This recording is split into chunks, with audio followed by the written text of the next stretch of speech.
What's up, everybody? Welcome back. Channel T is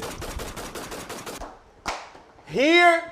I am more than delighted to be doing this with none other than Mr. Hervé Como. Seamus Dubois, Black Irish. I'm super excited to be here with you today, Tarek. I just want to talk a lot about our people, our mutual struggle, and what it is to be me. No, honestly, I've never done a podcast before. I think this is super exciting. I think Tarek asked me to come out here mostly because I'm going to fuck him up in some chess, but also because I want to talk some shit. This is going to be a reoccurring thing where, Hervé and I delve into whatever topics come across our minds. Hervé is honestly very brilliant. May I get into your background? Oh, please do. Hervé is a not only strong, independent man, but he's actually very, very intelligent. I give you props for not only putting me on game, bro, but being able to allow me to pursue intelligent conversation. Which is, I think, sorely lacking in the world that we live in.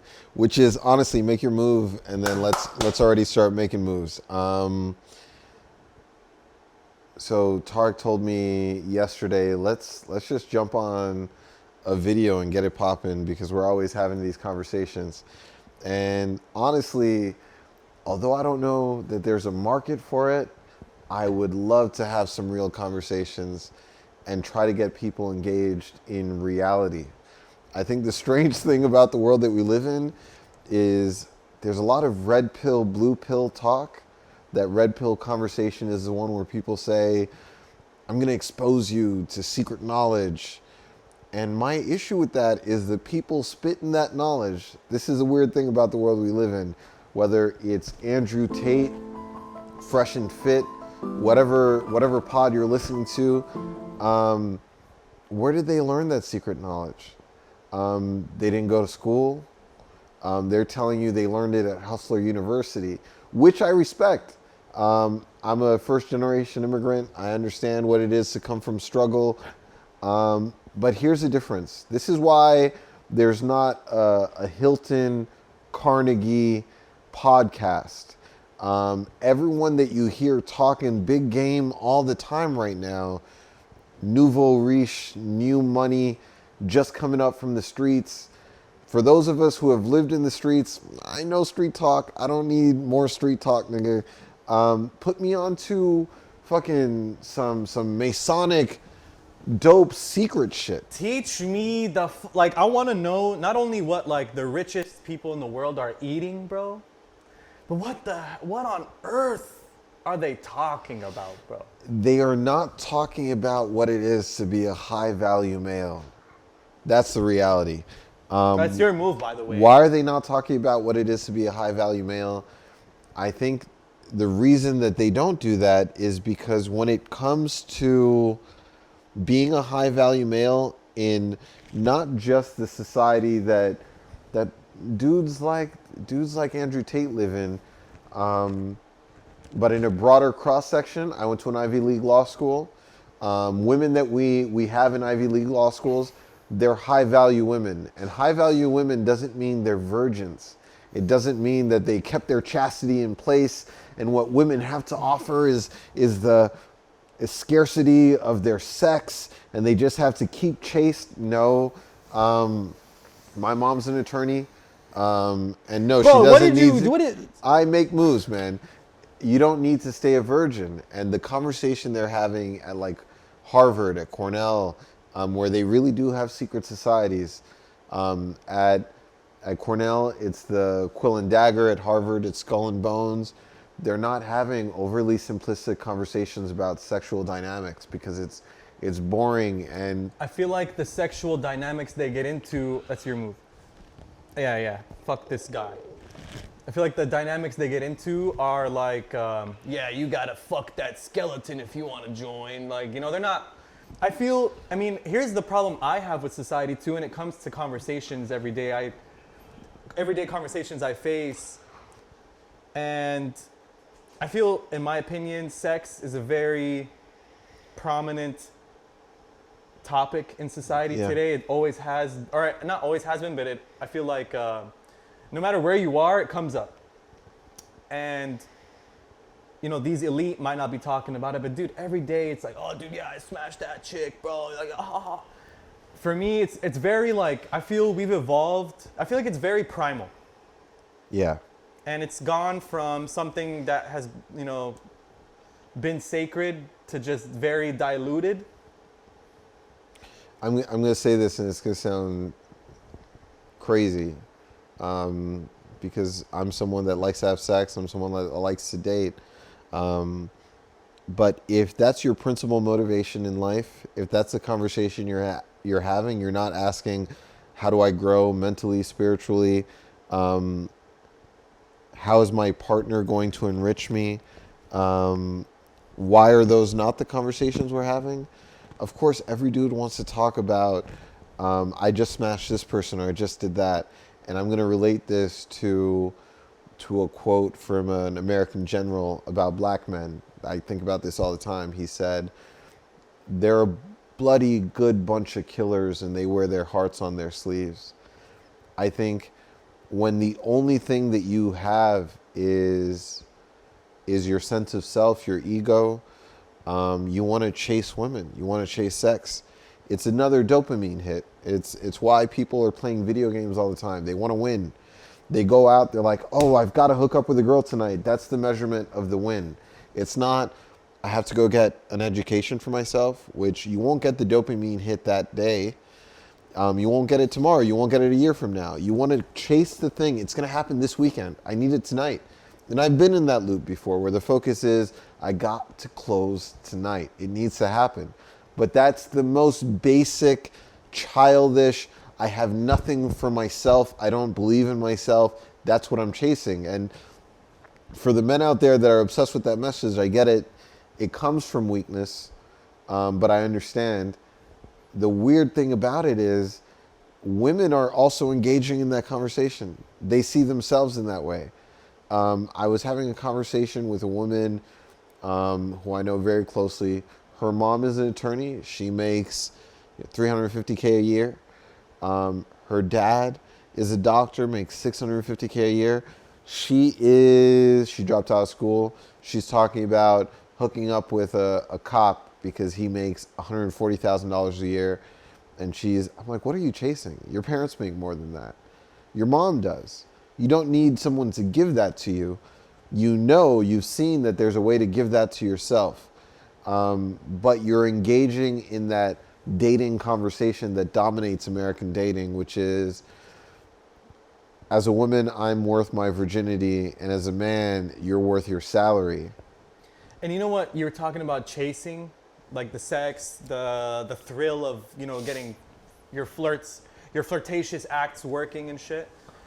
I kind of thought about the other day. I feel like there's people who, like we all have that one homie who like invests all his time into chasing girls. Yeah. All his time, like on the dating apps, like in person, whatever the case may be. Like it's always about like, oh bro, like there's no girls there. I'm not. It's like, it's very primal. It's very like, and the thing is, you look at those individuals and it's exactly right. Like they're not chasing something of higher value. They're not looking to escape that realm and put themselves into like a higher dimension of knowledge or a higher dimension of reality. Dude, like there's guys who literally swipe for hours. For hours a day. Hours. Look, I don't want to overly judge those people because I've done that. I remember this is post-law school. I left my job. I was struggling. And while you're struggling is the time you want to be dating the most. You want to be dating the most because you have zero going for you. So I wanted to, I'm not getting that dopamine hit from, hey, I am out here, I'm out here making money, but now I'm dating.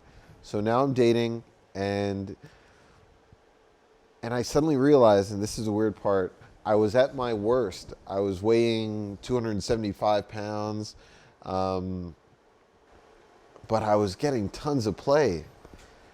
And I was like, how is this possible? Because everything I'm hearing is telling me it's not possible to be out there if you're fat, you're not making any money, I was like, how is this happening? I had really beautiful women pulling up to where I lived, my friend's house, pulling up to where I lived, bringing me like a bottle. And of course they have high value men buying them stuff. I was drinking your shit. I was eating it. They would bring it to me and I was so confused because I felt worthless. Getting them made me feel worthwhile. But I was like, why are they here? And then I suddenly realized that it's not some game like Tom and Jerry where men are chasing women. We all feel super isolated and alone. And people are fighting loneliness, which is why social media is so powerful.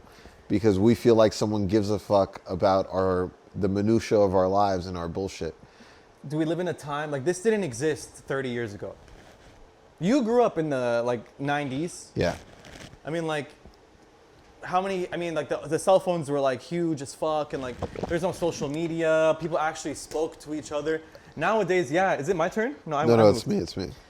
Totally fucked this game, by the way. Check. Unless it's Queen. Oh shit! I just fucked up, bro. Oh my god. Look, I just want to make clear. Let's go! That this is the queen in this game. You knew that, bro. You moved it. I know, but look at the way this looks. Is it racist? It's weird. It's Oh, just we have weird it looking. here. It's Is just this strange racist? looking. Okay. So you're here. Yeah, my queen. Uh-huh. Okay, now it's suddenly a game again. USA! USA! Oh my god. Okay, so the strange thing about this is that feeling of isolation that we have, and that's really what this is. We have a feeling of existential isolation. The world is so big, you don't matter anymore. But Twitter, Facebook, YouTube, when you post about you had a bad day, someone was mean to you, it matters. That's the thing that fuels everybody. And so when I was on dates, when I was meeting someone at the club, at a bar, this is back when I had nothing. The one thing I could really offer was when people were with me, I was absolutely with them. I gave them absolute attention. I was paying attention to them. And for women, this had like the highest value that I ever saw, which was I'm looking at someone and I'm like, oh, shit, you're wearing that necklace. That is Ouroboros. That's a snake eating its own tail. They're telling you education itself isn't value. It is. A snake eating its own tail. I'm like, oh, what are you into? Why do you have that? You have an 1111 tattoo. Is that angel numbers? You're into that? Oh, you're paying attention to me. You see me. I have this thing displayed on my arm that means something to me, and you're engaging me. I'm not pretending I make money. I had a Prius. I'm barely making it out there. I once paid for an Uber in quarters. You know what I mean? Like I was out here struggling, even with my law degree. And it was working out because it wasn't that simple exchange that people try to make it into. And the truth is, all these guys, all these red pill guys, it is true for their reality. Where the school you went to, if the only poppin' girl, the way she made her money is OnlyFans, that makes sense. That's not the reality. Most people in law school right now are women. That's it. Most higher education is women. Yes, most higher education was women. What does that mean? It means in another 15 years, high economic value is going to be female. So what are you offering as a man? It's not. Is it your turn? Oh yeah, it is. Is not about, hey, I am offering you my money and taking care of you. You have to offer more than that. People have to offer more than that right now. So like, yeah, that's the truth in this value-based economy.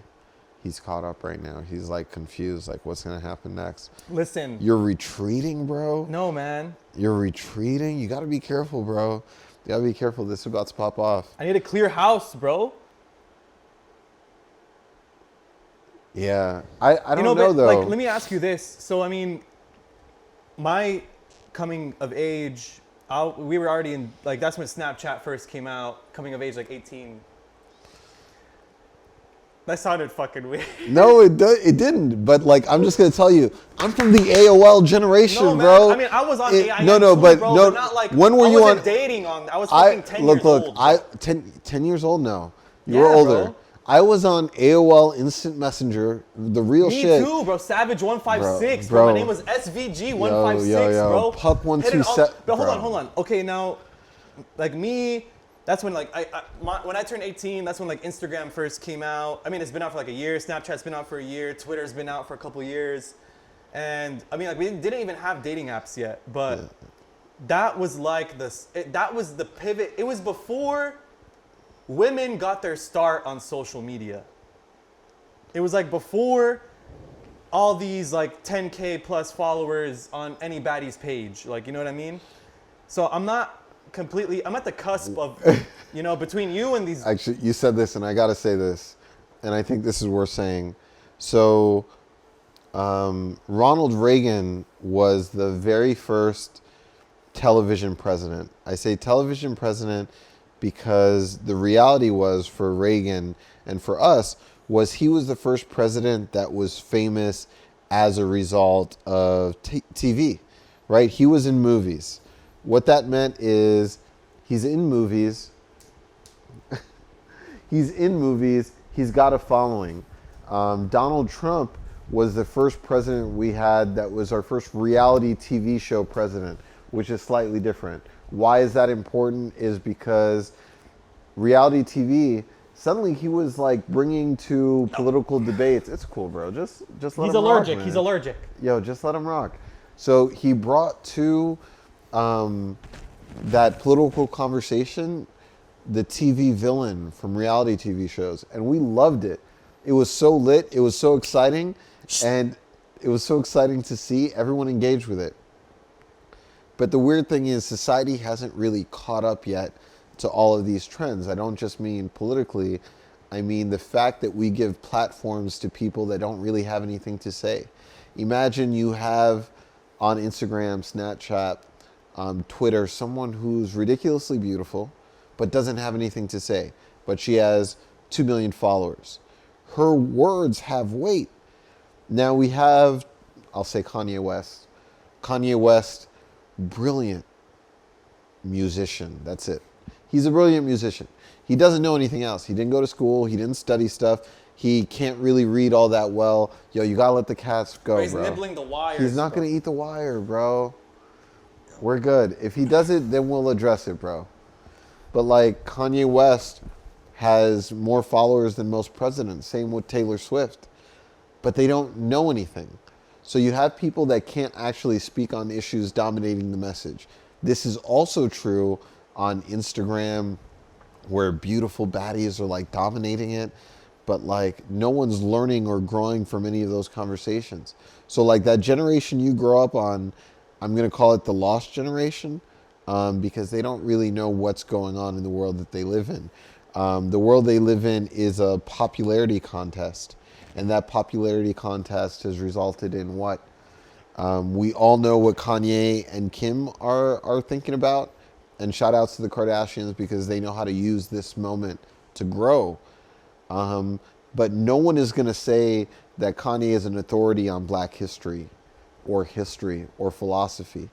And that same lack of respect for education, for like spiritual understanding, is reflecting in our dating politics, where people are focused on skin in every way that's real. Skin. Dude, honestly, think about how that voice impacts the dating scene too. Like, girls these days are so stuck up just because of their follower count. Yeah, I'm just gonna say this, and when you date these girls, I've dated them, respect to them, because I respect their hustle. What I don't respect is bitch niggas who really fuck with that. Like, everything that can be broken should be broken. Everyone who can be manipulated in that way, go ahead, eat those people up. They're making. Can you imagine? You don't even have your GED, and you're making $80,000 a month on OnlyFans, I told why myself, would I hate on them? I was a Who do I girl, hate bro, on? yeah, man. Who do I hate on? I don't hate on them. I hate on the dude jerking it. yeah. You can get it for free. It's for free Yes. on the internet. What are you Let's doing? talk about that. Like, what do you think? Like, what do you think? Because I feel like the last like baby boomers and shit would never subscribe to an OnlyFans. That's a lie. What? Why do I say that's a lie? And this is dark. I'm just going to say it. Go read the stuff out there, or if you know OnlyFans girls, then you already know there are stepdads that are subscribing to their stepdaughters' OnlyFans pages. That's a real thing. It's not a one-time thing. It's happened. There are a bunch of lecherous dudes. The thing is, we keep, and this is true for anyone who's trying to say this stuff about chastity, bro. 50 years ago, we had the highest number of unwed mothers ever. Today, my issue is not with the women who are having sex. It's with the men that are out here fucking like 20, 30 girls and then trying to act like those are isolated women. Women are out here having sex too. Respect that, understand that, and you're also going to be having sex. That's the reality. But beyond that, I just got to say, like, the broader culture is trying to simultaneously be like virginal, like I respect virginity, but also I want to have sex with 20 people. Who are you having sex with? Yeah. Who? The same girl everyone's having sex with? It doesn't make any sense. No, but let me rephrase the question. More so, like, I didn't mean the older generation. What I meant was the men living in this day and age, we're just completely conditioned, or everyone's hypersexualized. Way more than, think about it, man. Think about this, bro. Go. Before like when did Playboy come out? 40s, 50s, 60s? Like, when has a titty been normalized? Like, when was the titty normalized, bro? Like, you guys used to fucking wish they can see a titty, bro. So I'm going to say this. I'm not an American. I'm from the Caribbean. I'm Haitian. Titty has been normalized for a long time.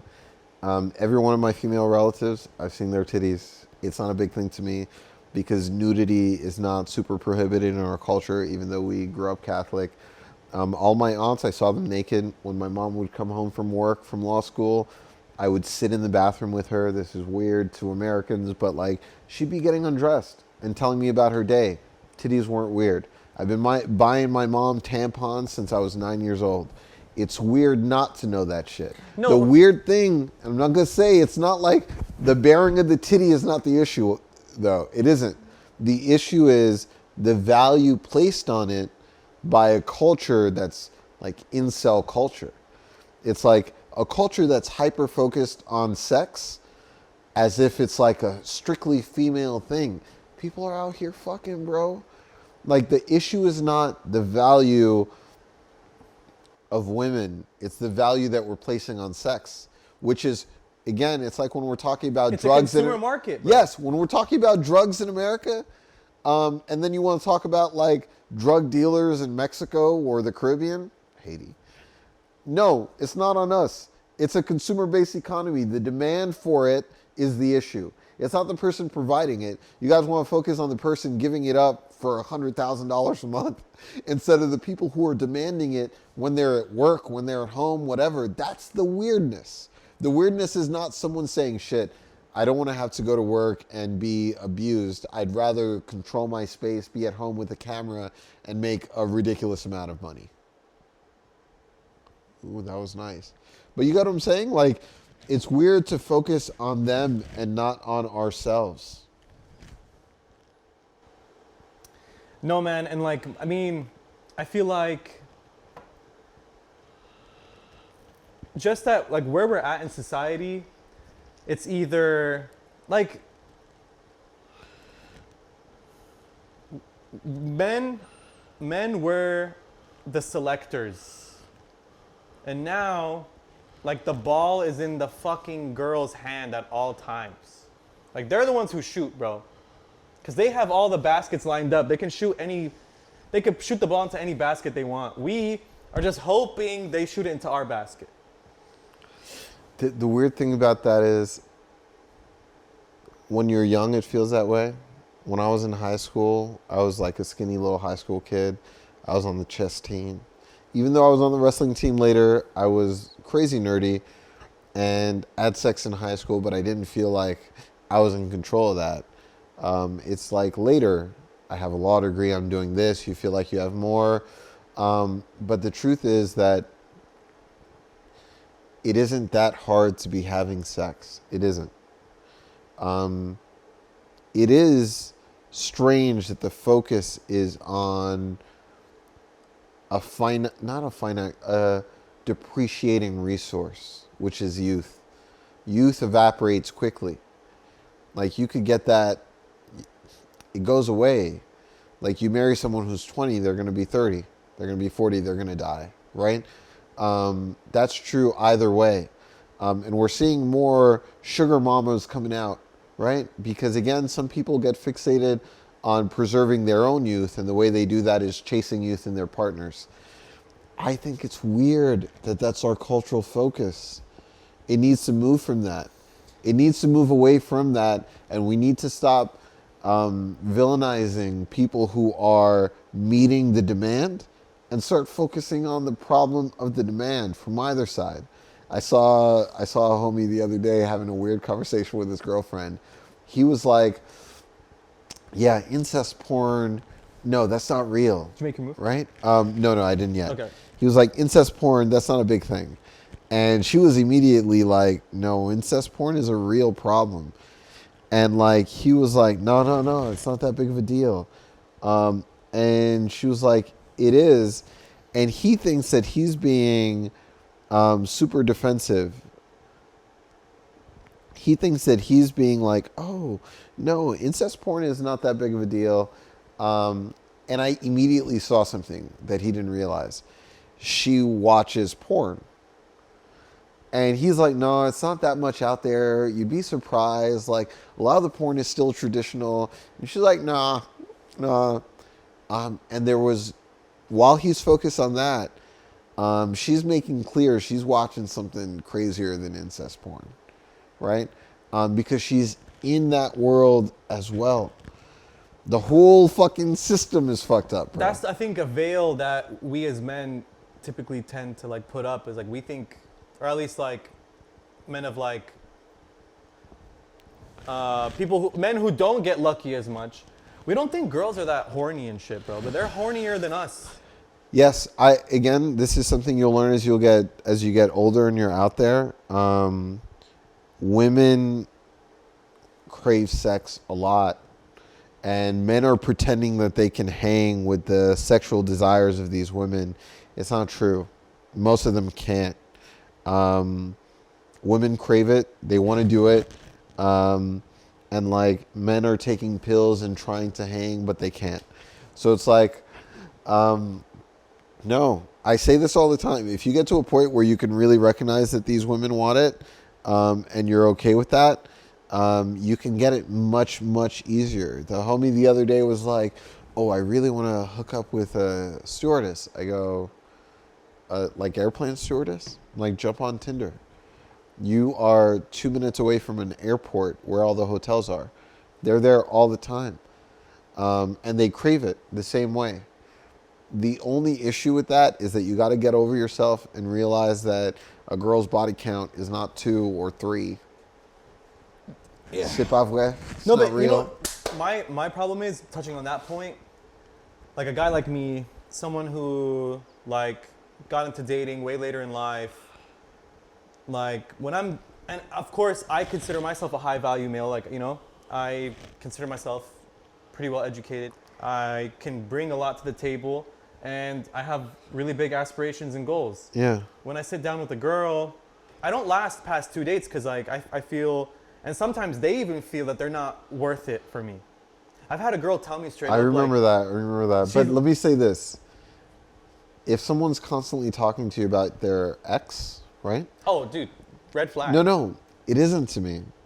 So if I wanted to get to know you, and I actually know you, I fuck with you, right now I might freak you out the amount that I know about your exes. I know about your exes. Do you know why I know about your exes? because more than your educational timeline, your exes demark different points in your personal history.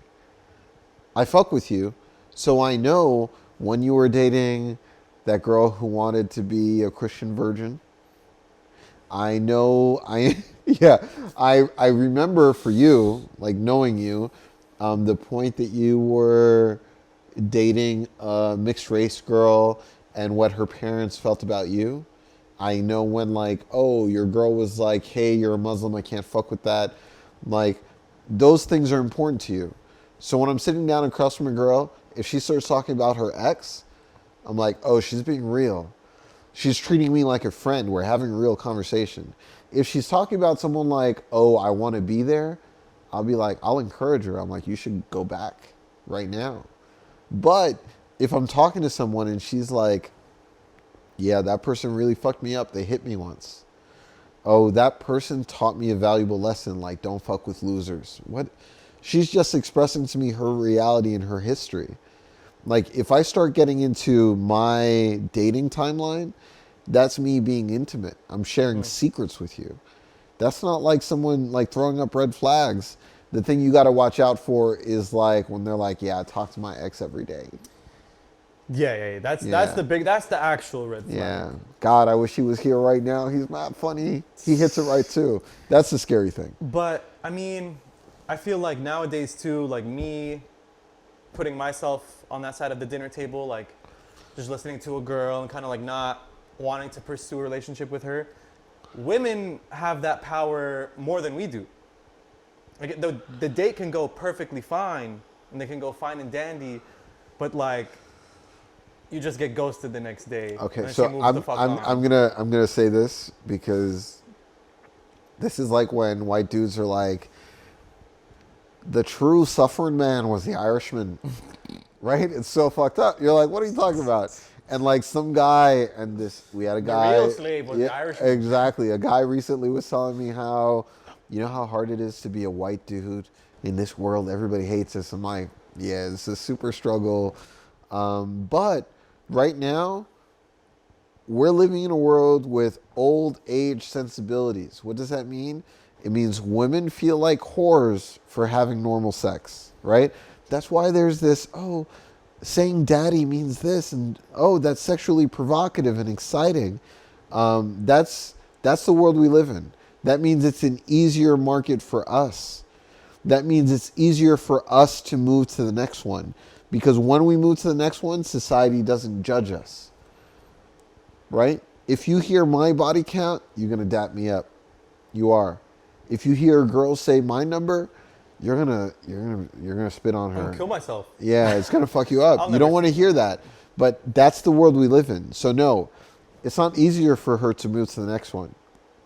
She wants to have fun, but she gets judged for it. No, but I feel like, see, that's exactly it. She wants to have fun. She doesn't want to settle down with a good dude, man. Like, you know? No, bro.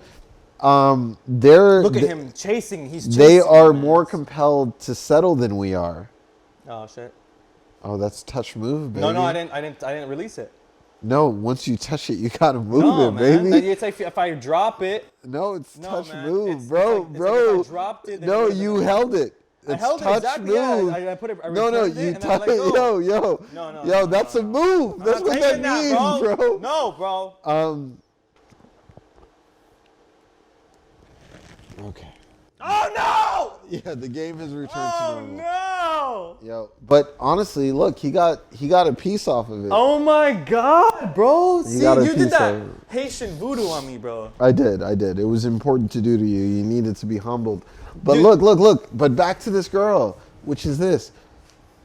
It's harder for her to move the way that we move, without judgment. You know that. Yeah. So no, it's not even. I could go out there. I could storm. It not a storm big the deal. Capitol. Exactly, on some white dude shit. Yeah, but like again, like move the focus away from that. Like again, I understand why people are feeling this way. They're feeling this way because they are basing their value on like how they're bagging. Like, oh, I'm this person. Even if I'm making $1 million a year, I'm worth nothing if I'm not bagging 10, 12. That's not real. And her value isn't based on her chastity or how much she's bagging either. It isn't that for either of us. Our value really is what we establish it to be for ourselves. Like, I remember I used to think, like coming up, I was like, I gotta get all the degrees. I did. I have 2 advanced degrees. They're worth nothing to me. I have a fucking Ivy League law degree. I don't use that shit. I have a fucking master's and it means nothing. My bachelor's means nothing. I've learned more working, marketing, being out there. I'm like, oh, these are the valuable things I have to offer. But those are values I'm giving. And then I'm understanding the value I have to others. Mm-hmm. And honestly, no girl, actually, plenty of girls have been like, oh, you went to Cornell? They're into that. Yeah, because they think, oh, you're going to have bread. But for me, and I've been in the place where I'm thinking my value is based off of who thinks that I give good dick, who thinks that I can bag as many girls as whoever. I'm in a different place now where I want to be able to travel freely. I want to go to Milan when I want to go to Milan. Sovereign citizen. I want to go to fucking, no, I want to go to fucking crazy shit. I want to go to Paris when I want to go to Paris. What that means is I give value to money. That's where I'm at. I don't really care about bagging. That's easy. It means nothing. I've never been the guy to care about bagging, bro. And that's where my friends and I kind of have like the fall off. I mean, of course at times like, oh, bro, yeah, we're the bitches. But at the same time, like, I've had God step in to show me many times that it's not a priority. It's not a priority to. I see what you're getting into, bro. I see what you're trying to do. We'll see if you see. God has shown me many times that bagging should never be the priority. Literally, as hard as I've tried, like, you know, and I'm like holding back some information, but just for my political stature. But to be honest, bro, I feel that people who do put the priority on bagging sometimes are still very successful in giving value to whatever else makes them successful. So it's not like a deterrent from your success, but I do agree with you in the fact that if you chase that shit only, or if you value that more than anything else, you're gonna get lost and you're gonna lose everything. So I'm gonna say this, and I know you're gonna be able to relate to it because you are Palestinian. If you based your social value on what everyone else thinks it is, your social value goes down to here, right? But you know better than most people. And you're like, you don't know our history. You don't know what we're worth. This is also true for Haitians, for black people. I can't base my internal value on others' opinions. I can't, because they think very low of us. At the same time, we're living in a weird moment in world history. Is it my move? No, it's mine. So like Genghis Khan had all the kids, right? Shout out Genghis. 1 out of 5 of every Asians and 1 out of 9 of every human beings can directly base their lineage to him. That's the reality. Alexander, prolific breeder, all of these things. Right now, the most successful people in this age, Elon Musk, Mark Zuckerberg, they're not breeding the same way. Elon Musk is low-key pushing out kids. I know, bro. he is. I know. He's But still, it's not the same. It's not the same. Why? Because the truth is that our value system has changed. Me being 6'2", benching 400 pounds means a lot less today than it meant before, right? My socially valuable skills are not that I'm a warrior that can smash things. It's that I'm intelligent, I'm composed, I can think. But even that value system is externally calculated. That's about my interaction with society. And I'm always aware of that. Society doesn't value the same things I do. What do I care about? I care about good food, good conversation, and movement to go where I want, to see what I want. That's really what I care about. I'm not like super focused on like sex, even though I value it a lot and I've valued it more before. I'm not super focused on cars. I'm not about this. Some people care about all the watches. They care about this. They care about that. That's not really my thing. You know me. Like really good books, good food, good conversation. That makes my life. Like I'm about that. Acknowledging that those things are externally constructed frees you. Like it frees you. These people are caught up in sex because they either don't have it or they don't have anything else going for them, and that's what they want to focus in on. We all know the homie that has no high school degree, no college degree, but he's he works at the gym. He works at the gym. He's fit as fuck. He's out here. He's bagging. He's hitting all the time. But that dude goes home to his mama's house. That dude goes home. And maybe he's driving a Lexus, but he drives it to his trailer. And his focus is on flexing, and it's not on actually growing, making money, learning, or whatever. And then 10 years from now, that nigga's a loser. Here's the thing, bro. I feel like, and it's your move, by the way. Okay, I got you. I feel like,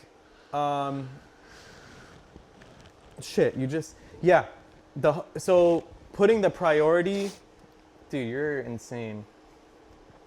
Putting the priority on, like you have nothing else going for yourself, so you put the priority on getting punani. But then here's the other side of that. The guy who is putting his priority into his future. Where you currently have a girl. But I would say you proactively went searching, or like you were proactively searching for a girl through dating apps, whatever. The guy who's not on dating apps, but he's pursuing his fucking career, pursuing his future, his goals, whatever the case may be. Where the fuck is he gonna find his next girl, bro? Like, is he gonna be like a mail order bride because he has no time? Like, that's where I'm at. It's like, where are the high value women? Okay, now I'm gonna sound like a piece of shit because I'm gonna say some like age old OG. You will never lose pussy chasing money, but you'll always lose money chasing pussy. The way that I've internally interpreted that is that I've come to understand that when you're pursuing your goals and your passion, you grow. You really do. The issue is that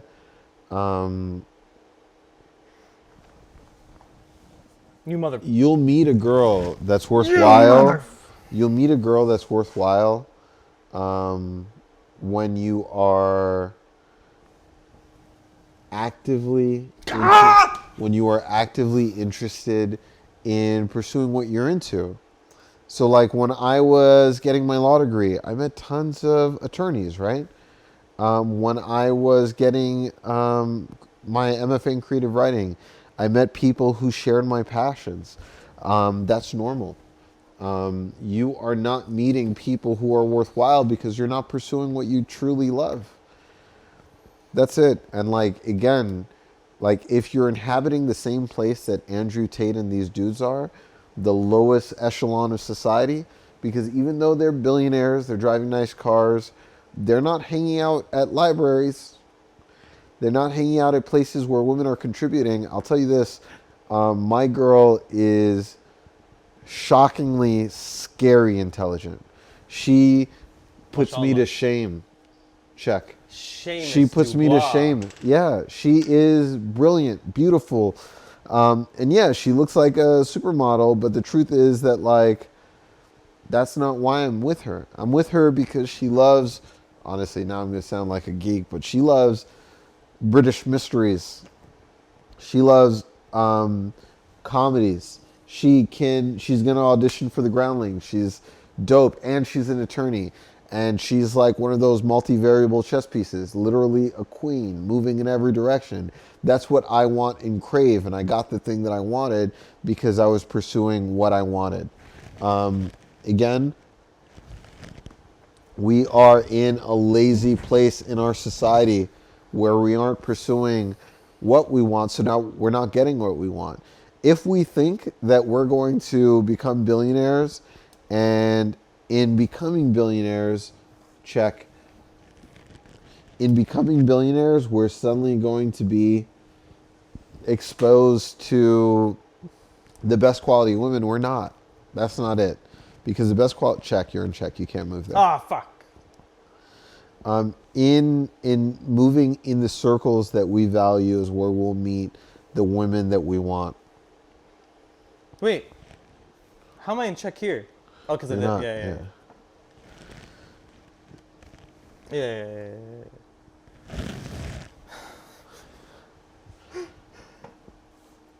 No, and that's what I've been told, and that's what I've been keep telling myself. Cause this man is the reason why I'm back on dating apps, actually. But man, like you've seen, like it's I don't know. I feel like it's different for everybody. It's really hard to, in today's day and age, to get to where you want to be dating goal wise. And like you said, you chase the pussy. Check. And not the money, you start losing money. Chase the money, chase your passion, and you'll meet people who share your passion that you fuck with. That's people really with it. Punanis. You know what's weird? I know you said that as a joke, but I'm going to say the weird thing is focusing on the fact that it's people with punanis, not sentient punanis. Oh. You know what I mean? It's not like fucking sentient pussies that don't have souls or some shit. That's what people act like. That's what the fucking move is right now. Bro, if you treat them like human beings. Like a person, yeah, bro. And the fucked up part about this is I don't want to sound like I'm a super good person. I think that the majority of people are idiots. A lot of the shit I said is classist. You gotta move the other way, bro. Yeah, really, bro? Yeah, you can't move Yeah. in. Yeah. The thing is that I think a lot of people are fools. What does that mean? It means that you can only move in the back row. I know, bro. No, you're in check. No. Yeah.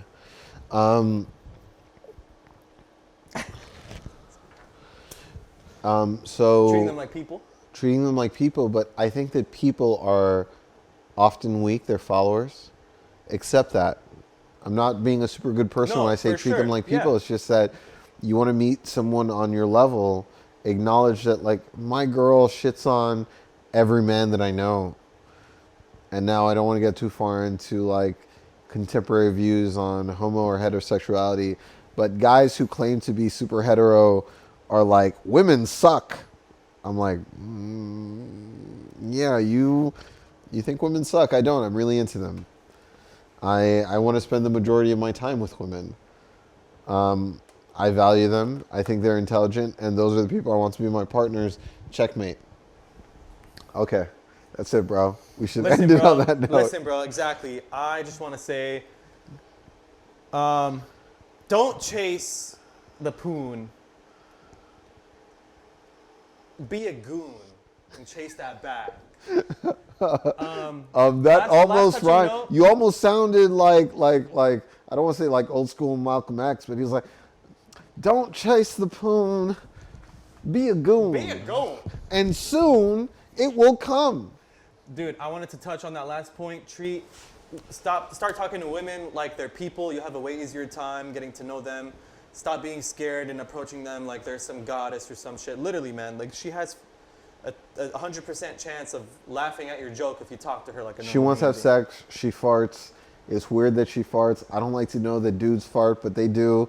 And the truth is that people don't want to feel so alone and isolated. That's why they're posting pictures of their food. They want to know that you care. And that's not just women. Fucking dudes posting pictures of them drinking by themselves. Their cars. They feel super alone and they want to matter. This is the thing that we feel together. If we get past that isolation, let someone know that you give a fuck, then that's it. I think the main key takeaway of this is connection. Yeah. Not diluting that connection with whatever factors society's throwing at you, like you need to have a nice watch, you need to have a nice this. You need to be a good person. You need to have good intentions and everything else will prevail. That's really it. Mon ami, monsieur, merci. Shukran. How do we say it's a wrap in French? Nous fini. C'est fini. C'est fini. Okay, wait, hold fin. on. Give if you wanna, do you wanna shout any socials? Nothing. No, I'm good. Good. Guys, thank you for tuning in. Give us some comments. Let us know what to talk about next time. Actually, one social at Illuminati. You guys know the deal. 33. 33. Epstein's Island, baby. Epstein. Oh, 33, bro. Oh shit. Epstein. Eland. He got it. Yeah, I heard it in your head, bro. Let us know what you want us to talk about next time in the comments. Who we should possibly bring on Okay, to I feel like roast. next time we need to bring on a high-value female and a high-value male from within this red pill conversation. We're going to be the facilitators from this mania going on in society today. And honestly, maybe we'll bring a book and read to them because they don't do that shit. But no, bro, thank you so much again. You're the man. All right, bro. And as always, guys, this has been Channel T. C'est fini!